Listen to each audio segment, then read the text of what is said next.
Good morning. Welcome to Master Trader, a simple market analysis you can use to make money investing and trading every day. Let's take a look at this stock that's gapping up. It came across the screens here.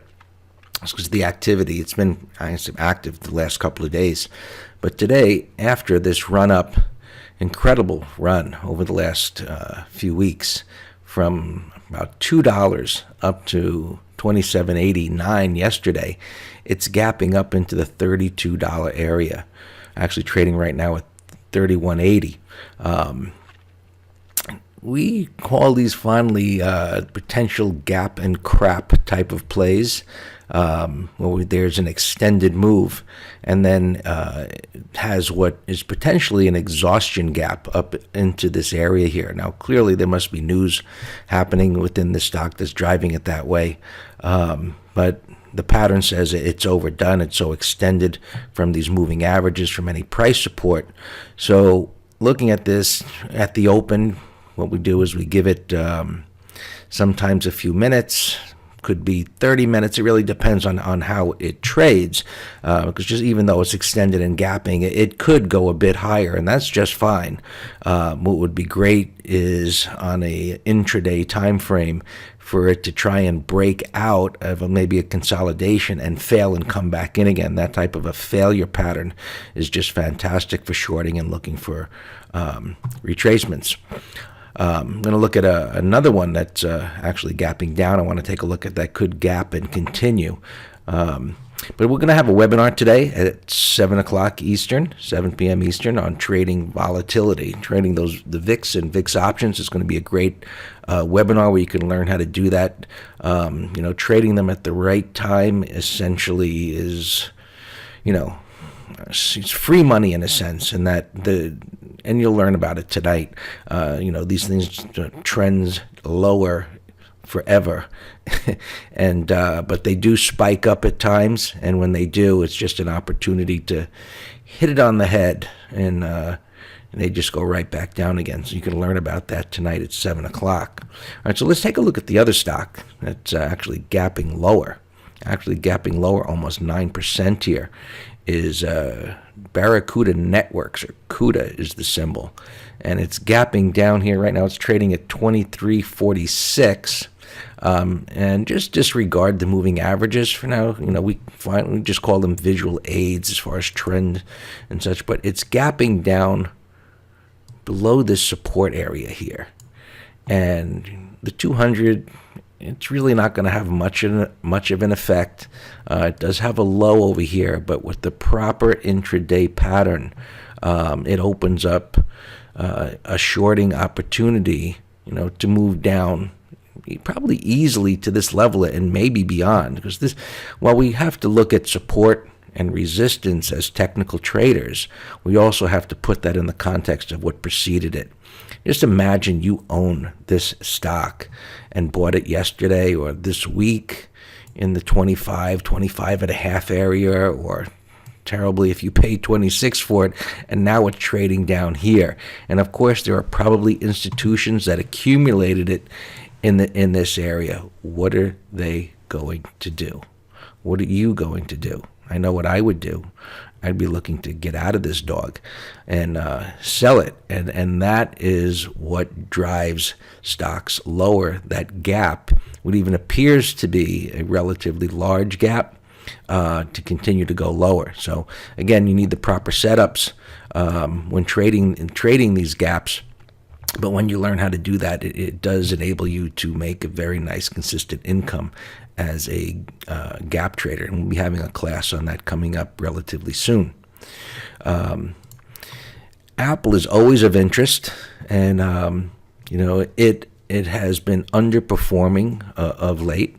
It had this drop in September, topped out, and then it came down, and now it's retraced up into, and I'll just move this line up here, it's retraced up into this minor resistance area. And just notice yesterday the candle where this was a big green candle at the time. It had rallied up into the resistance area where the sellers were, and they came in and they just continued to sell and pushed it lower all day long. So right now it's trading at about 155.87. So right about here. But this might even be one that we're going to be looking at today for a possible call credit spread. We'll see. Look what the premiums look like. You can take in some income and maybe above this area here where we just collect that money. So with those type of plays, we look for bearish patterns where prices won't go. It's different than shorting the stock, and this may be a short here, especially if we'll take a look at the markets. This may be a short here where the markets can possibly might come in, but overall the markets are just kind of resting here. But we'll take a look at that. This could present an opportunity here with this type of a pattern. So let's take a look at the broader markets. Looking at the futures, as we typically do in the morning, since we can see how they're trading. And actually, they're holding up really, really well. I mean, this pattern is one in where prices are a bit extended. I had explained the wide range bar here that occurred after multiple days up, and it tried to move down and survived. It's pushed back up again, and this could be possibly a little minor breakout bar type of a failure. Because you see this little peekaboo high right there above the highs, and it just kind of came in a little, and now this is pre-market trading. Well, let's assume today just winds up being a go nowhere day or an inside day, and then as it breaks to the lows here, you're going to see some selling, and that would present an opportunity for day traders to sell short. And for those that want to get long this market, which still looks like it can go higher, could present a buying opportunity down in this area here. So we'll see. Now, the other scenario is, let's just clean this up. The other scenario is it goes sideways for a while here and builds up a new area of support and then breaks out higher.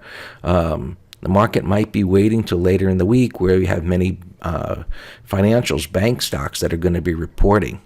So sometimes the market is on hold when it's waiting for a news event.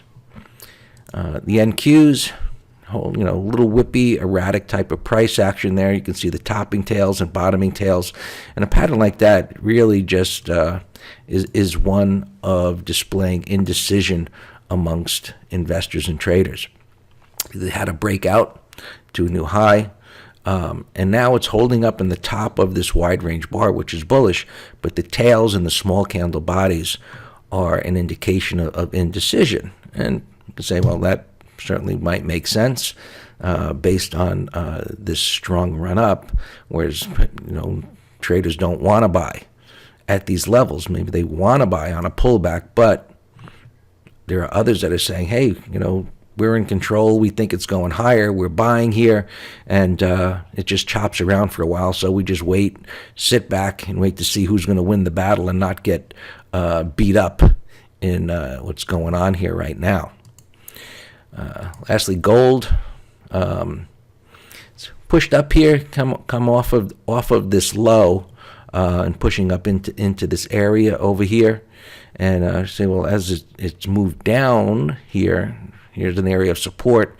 Now it's stalled, and we see that. Take a look at oil's bounced up here off of the 50 MA. Kind of an overall sloppy pattern. You say, well, why are they moving at this point?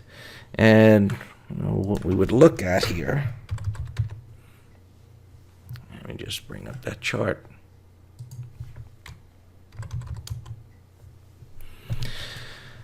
Is the fact that the dollar has been pulling back here. So the relationship here between them, the dollar affects oil, it affects gold.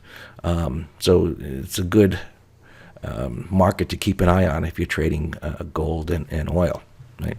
All right, guys, so we'll be doing that webinar today. I'm going to post a link at the bottom, and, visit us tonight at 7, learn about trading these VIX ETFs and options. Hope to see you then.